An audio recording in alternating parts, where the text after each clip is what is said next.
Good morning. Ngasi sagonsen numit ki guidance haipetang yeng minarase. Sagonsen numit se color da haragana yellow lere aduga number da haragana 25 se use to wibe ai ko. Dum aina nuti ge hari ba number se dum haipetang khudang oide ishalaga pikna iraga dum chatpiyo hari numit tugi sigi number sigi energy phangan bo anida. Ado sumaina sin na wibe ai ko angel number se oi thangba side ta nupa gi oiro nupi gi oiro oi rom da igadabne ba angel number ibase oi de ise kana receiving oi ba oi sina adu da ne ko adi receive to bagi keno oi ba adu na oi de ibiba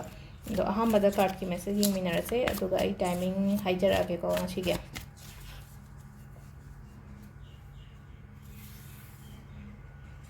sidagi just 3 cards katang lo tho ase ko nomagi kai leke habado 1 2 3 card ahummak yam phajana lae ngasidi ko khoi aham bagi se dum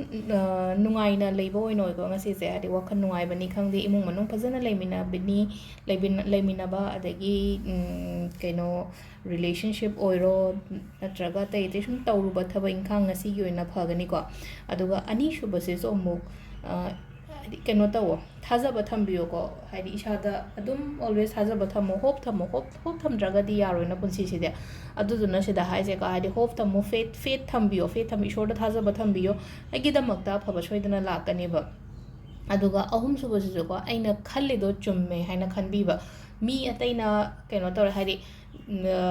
kai manipulate tor gumba da chapi gano aina khali se chumme na tobiyo ai intuition da trust tobiyo adi aina ningi ba aina kano tor oi shoi rakani ba dum poching te aduduna hadi aphaba khallo wakhan khanba matam da phataba khallo phataba track ta weba aduduna hadi yaringe ko akoina keno ma taw matam da angang daga se hire sine ko hadi phatkhide ai gi keno se phatkidre da natraga imung mun mi se aina phatkidre da in taw matam da dum phataba helakani ba adu sharupodi khambra hadi adu do phana khandok pi ba wakhan se da ko phana khandok ma matam da phaba da change toraga phaba track torok na bagi wani ko